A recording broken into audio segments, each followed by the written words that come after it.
नमस्कार, आप सबका स्वागत है हमारे चैनल नेक्स्ट 9 न्यूज पर। मेरा नाम है दीपक गुप्ता। राहुल गांधी की भारत जोड़ो यात्रा पर रोक लगी है कुछ दिनों के लिए और गुजरात चुनाव 2022 की तैयारियों में राहुल गांधी भी नजर आए। सूरत में उनकी रैली भी धमाकेदार। इस रैली में उन्होंने क्या कुछ बयानबाजियां करी, ये सब दंग कर देने वाला है भारतीय जनता पार्टी और आम आदमी के बीच। आप सभी को बता दें, आम आदमी पार्टी भी लगातार कांग्रेस पर निशाना साध रही है। वो कह रही है कांग्रेस पार्टी कोमा में चली गई, उनको होशवास नहीं है कि वो क्या कर रही है। दूसरा, बीजेपी के बड़े नेता यानी प्रधानमंत्री नरेंद्र मोदी ये कहते नजर आए आज, जिस तरीके से उन्होंने पीएम मोदी ने राहुल गांधी की यात्रा पर निशाना साधा कि जिसको सत्ता से बेदखल किया, अब वो सत्ता में वापस आने के लिए यात्रा कर रहा है। तो इससे साफ संकेत मिल रहे हैं कि राहुल गांधी की भारत जोड़ो यात्रा कई नेताओं के होश उड़ा रही है। लेकिन ऐसा क्या कह दिया गुजरात पहुंचकर राहुल गांधी ने जिसको लेकर सियासत शुरू हो गई, जिसको लेकर बयानबाजी का दौर शुरू हो गया। आपको याद होगा कि अभी हाल ही में राष्ट्रपति चुनाव भी हुए थे इसी साल, और उसमें आदिवासी चेहरे के तौर पर राष्ट्रपति द्रौपदी मुर्मू को पीएम मोदी ने आगे किया था। खुद भारत जोड़ो यात्रा से पहले उनका यह फैसला था और वो चुनाव जीता भी था कहीं ना कहीं भारतीय जनता पार्टी ने। और वहां पर साफ देखने को मिला कि आदिवासी चेहरे के रूप में राष्ट्रपति पद पर यानी कि देश के प्रथम नागरिक पद पर बैठी थी द्रौपदी मुर्मू। उसके बाद सबको यहाँ पर संकेत मिला कि राष्ट्रपति द्रौपदी मुर्मू का कद बढ़ चुका है। लेकिन आज राहुल गांधी ने आदिवासी चेहरे को लेकर बयानबाजी करी, उन्होंने आदिवासी को देश का पहला मालिक बताया। तो इस तरीके से यहाँ पर राहुल गांधी का पूरा बयान शुरू होता है। लेकिन गुजरात चुनाव में राहुल गांधी का पहुंचना, इससे पहले भारत जोड़ो यात्रा को लेकर यह जिक्र करना कि ये चुनावी वायदों के लिए नहीं, ये सिर्फ कहीं ना कहीं भारत जोड़ने के लिए है। लेकिन भारत जोड़ो यात्रा पर रोक लगी। दरअसल यहाँ पर इस पूरे मुद्दे पर आते हैं, लेकिन आप राहुल गांधी का बयान सुने जिसको लेकर इस समय सियासत बहुत जारी है और राहुल गांधी ने कई नेताओं की होश उड़ा दी है। देखिए उनका पूरा ये बयान।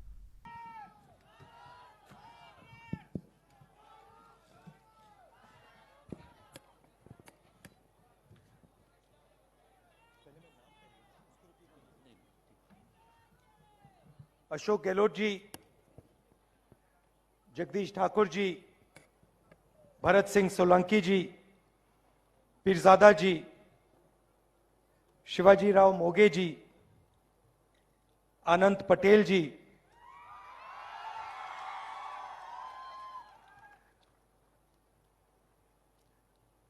गरसिया जी, आनंद चौधरी जी, पूना जी गामित जी, सुनील गामित जी, किसान पटेल जी, कांग्रेस पार्टी के हमारे सब प्यारे कार्यकर्ता भाइयों और बहनों, प्रेस के हमारे मित्रों, आप सबका यहां बहुत बहुत स्वागत। ऐसी गर्मी में आप आए, हमारी बात सुनने आए, इसके लिए दिल से बहुत धन्यवाद। आप સૌનું રાહુલજી અંતરથી દિલથી સ્વાગત કરે છે કે આટલી ગરમીમાં પણ આટલી મોટી સંખ્યામાં આપ એમને મળવા સાંભળવા અહીંયા પધાર્યા છો। આપ સૌનો ધન્યવાદ વ્યક્ત કરે છે। 70 दिन से अब हम कन्याकुमारी से लेकर श्रीनगर की यात्रा पे चल रहे हैं। 70 દિવસથી કન્યાકુમારી ભારતનો છેડો દક્ષિણનો, ત્યાંથી કાશ્મીર તરફની यात्रा રાહુલજી આખા હજારો લોકો સાથે કરી રહ્યા છે। तकरीबन 2000 किलोमीटर हम चल लिए हैं और 1500 किलोमीटर और चलेंगे। 2000 કિલોમીટર રાહુલજી એક જન સહેલાવની સાથે ચાલી ચૂક્યા છે અને બીજા 1500 કિલોમીટર હજુ આગળ કન્યાકુમારીથી એ કાશ્મીર સુધી ચાલવાના છે। और हमारे साथ लाखों लोग, लाखों किसान, बेरोजगार युवा, माताएं बहनें, आदिवासी, दलित, पिछड़े, अल्पसंख्यक, सब लोग हमारे साथ इस यात्रा पे चल रहे हैं। લાખો લોકો, જેમાં ખેડૂતો, મહિલાઓ, બેરોજગાર યુવાનો, દલિત, આદિવાસી, લઘુમતી, ગરીબ, પછાત, સૌ વર્ગના લોકો જે પીડિત છે આ દેશમાં, એ રાહુલજીની સાથે એ યાત્રામાં જોડાઈને ચાલી રહ્યા છે। मीडिया इतना दिखाती नहीं है, मगर अगर आप वहां आए, दिखाते नहीं है बिल्कुल। अगर आप वहां आए तो आपको एक नदी से दिखाई देगी जिसमें लाखों लोग बह रहे हैं, चल रहे हैं। આ મીડિયાના મિત્રો દુઃખ સાથે કહેવું પડે કે આટલો મોટો એક પ્રવાહ નદીનો સરિતાનો દરિયા જેવો જતો હોય પણ એને બતાવતા નથી. એ બતાવે તો આખો દેશ અને દુનિયા જાણે. और नदी में कोई नफरत नहीं, कोई क्रोध नहीं, कोई हिंसा नहीं, सिर्फ भाईचारा. કોઈ નફરત નહીં, કોઈ ક્રોધ નહીં, કોઈ હિંસા નહીં, ફક્ત ભાઈચારો, દયા, કરુણા અને પ્રેમ. कोई पीछे रह जाता है, गिर जाता है, एकदम सब लोग उसकी मदद करते हैं, उठा लेते हैं. કોઈ પડી જાય, કઈ વાગ્યું કર્યું હોય તો તરત બધા જોડાઈને એને લઈ ઊંચકી અને મદદમાં તરત હાજર થઈ જાય છે. मोहब्बत की, प्यार की ये एक यात्रा है. આ પ્રેમ અને લાગણી, દયા, કરુણા, પ્રેમની યાત્રા છે. इसमें सब लोग आ जाते हैं. कोई ये नहीं पूछता भैया तुम्हारी जात क्या है, धर्म क्या है, भाषा कौन सी बोलते हो, आयु क्या है, बुजुर्ग हो, जवान हो, महिला हो, पुरुष हो, कोई नहीं पूछता. આમાં કોઈ કોઈનો ધર્મ, જાતિ, ભાષા, ઉંમર, પુરુષ, સ્ત્રી એને બદલે આખો માનવ સમુદાય એ બધો રાહુલજીની જોડે ચાલે છે. और सुबह हम शुरू करते हैं, 6 बजे शुरू करते हैं, रात को 7-8 बज जाते हैं, मगर थकान बिल्कुल नहीं होती. સવારના વહેલા 6 વાગ્યાથી શરૂ કરે અને સાંજના 7-7:30 વાગે પણ છતાં કોઈને એવો થાક લાગતો નથી. બધા એટલા જ પ્રેમ અને ઉત્સાહમાં હોય છે. पता नहीं आपने देखा या नहीं, मगर अभी यहां भी जब हमें गाड़ी में बैठाने की कोशिश की, मैं पैदल आ गया. અહીંયા પણ હેલીપેડ પરથી જ્યારે ઉતરીને ચાલવાનું અમે બધાએ કીધું રાહુલજી આ કોન્વોયમાં તો કે નહીં मैम ये तो आ गए, गुजरात आना था, नहीं तो हम तो पैदल यात्रा हमारी चालू ही है. यात्रियों के पैर छिल गए, 2 हमारे यात्रियों की मृत्यु हो गई, शहीद हो गए, मगर यात्रा नहीं रुक रही.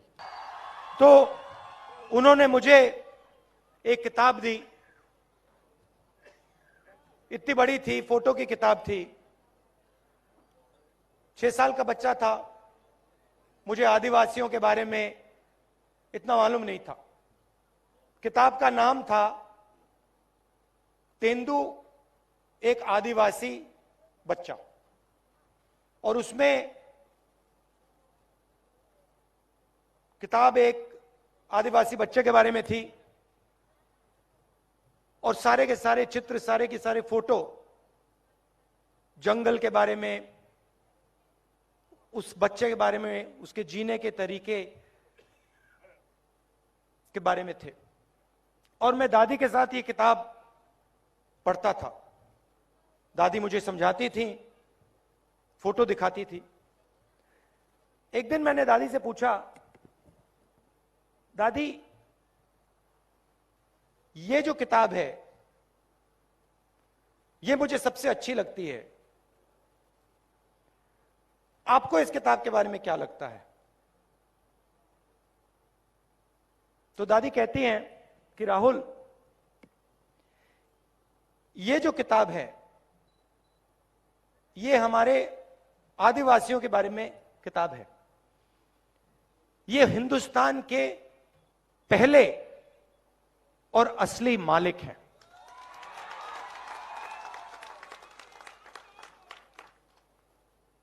ये हिंदुस्तान के पहले और असली मालिक हैं. और फिर उन्होंने कहा कि अगर तुम्हें हिंदुस्तान समझना है तो आप आदिवासियों को, उनके जीवन को और जो उनका रिश्ता जल, जंगल और जमीन के साथ होता है उसको समझ लो. और उन्होंने आदिवासी शब्द प्रयोग किया. आदिवासी मतलब जो सबसे पहले यहां पे रहते थे. ये मैंने आपसे बहुत गहरी बात बोली है. मैं आपसे कह रहा हूं कि इस देश के पहले मालिक आप हो। मतलब आपसे यह देश लिया गया है। अब एक दूसरी विचारधारा है। बीजेपी के लोग आपको आदिवासी नहीं कहते। क्या कहते हैं आपको? वनवासी। वनवासी। वो आपको यह नहीं कहते कि आप हिंदुस्तान के पहले मालिक हो, वो आपको कहते हैं आप जंगल में रहते हो। फर्क समझ में आया? मतलब वो ये नहीं चाहते कि आप शहरों में रहो, कि आपके बच्चे इंजीनियर बने, डॉक्टर बने, हवाई जहाज उड़ाना सीखें, अंग्रेजी बोलें। वो ये नहीं चाहते। वो चाहते हैं कि आप जंगल में रहो। मगर वहां नहीं रुकते। उसके बाद वो आपसे जंगल छीनने का काम शुरू कर देते हैं। सही बात? तो आज से अगर इनका काम चलता गया, 5-10 साल बाद सारा का सारा जंगल इनके 2-3 उद्योगपतियों मित्रों के हाथ में होगा और आपको रहने की कोई जगह नहीं होगी, आपकी शिक्षा नहीं होगी, आपको स्वास्थ्य नहीं मिलेगा, आपको रोजगार नहीं मिलेगा। आदिवासी शब्द का मतलब यह देश आपका था और इस देश में आपको हक मिलने चाहिए, आपको रोजगार मिलना चाहिए, आपको स्वास्थ्य और शिक्षा, आपके बच्चों को स्वास्थ्य और शिक्षा मिलनी चाहिए।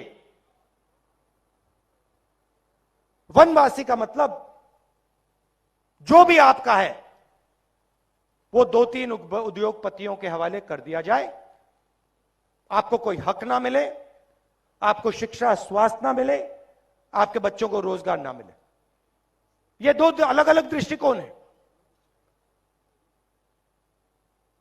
इन शब्दों का यह मतलब है।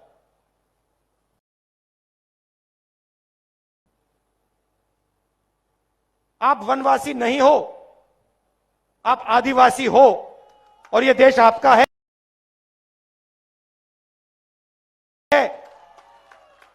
था और रहेगा। और इस देश में आपकी जमीन की रक्षा होगी, आपको शिक्षा मिलेगी, स्वास्थ्य मिलेगा और आपके बच्चों को, युवाओं को रोजगार मिलेगा। हम पैसा कानून लाए, पूरे देश में जमीन अधिकार बिल लाए, फॉरेस्ट राइट एक्ट लाए, आपकी रक्षा करने के लिए। जो आपका जल है, आपकी जमीन है, आपका जंगल है, वो आपको वापस देने के लिए क्रांतिकारी कानून थे। मगर बीजेपी की सरकार ने इन कानूनों को लागू नहीं किया, कहीं भी नहीं किया। जहां भी इनकी सरकार है, इन कानूनों को ये कमजोर करते हैं, लागू नहीं करते हैं। यह फर्क है हम में और उनमें। हमने आपको मनरेगा दिया, रोजगार दिया, स्कॉलरशिप्स दी, बच्चों को जमीन का अधिकार दिया। ये आपको नहीं देते, ये सिर्फ आपकी जमीन आपसे छीनते हैं। आपके सामने निर्णय है। एक तरफ कांग्रेस है, आदिवासी,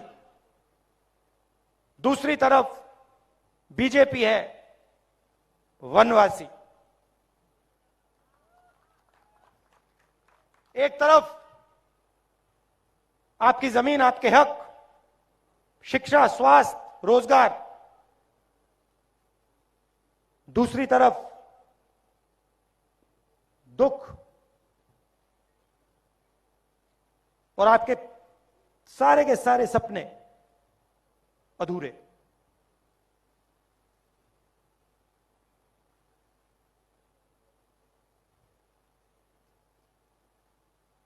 हम चाहते हैं कि जो आपकी हिस्ट्री है,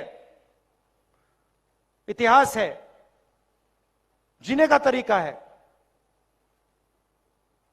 उन सब की रक्षा हो। आजकल दुनिया में लोग एनवायरनमेंट की बात करते हैं, बड़े बड़े कॉन्फ्रेंस होते हैं, पूरी दुनिया के नेता मिलते हैं, एनवायरनमेंट की बात होती है। एनवायरनमेंट के बारे में हमारे आदिवासी भाइयों को इन सब नेताओं से ज्यादा मालूम है। जंगल के बारे में, जमीन के बारे में, जल के बारे में आप सबको सिखा सकते हो। और हमारा काम, सरकारों का काम, नेताओं का काम आपकी आवाज सुनने का काम है, जैसे हम भारत जोड़ो यात्रा में कर रहे हैं। हवाई जहाज में नहीं, हेलीकॉप्टर में नहीं, सड़कों पे चलकर, पैर पे छाले लगवाकर आपकी बात सुनने का हमारा काम है।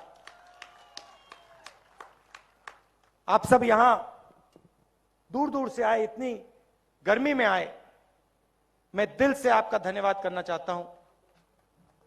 आप इतनी मोहब्बत देते हो,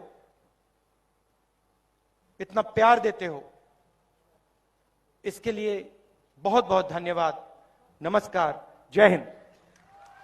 तो देखा आप सभी ने दर्शकों किस तरीके से यहाँ पर राहुल गांधी ने कई सारे मुद्दों को यहाँ पर उठाया। आदिवासी से लेकर उन्होंने बीजेपी तो किसी को नहीं यहाँ बख्शा, युवाओं को लेकर, रोजगार को लेकर सारी बातें रख डाली।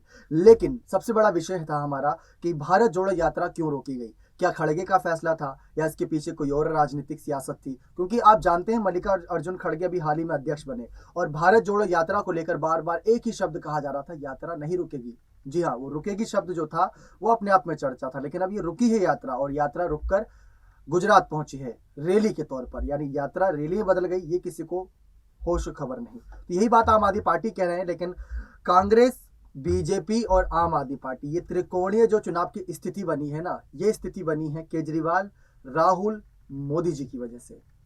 समझ गए?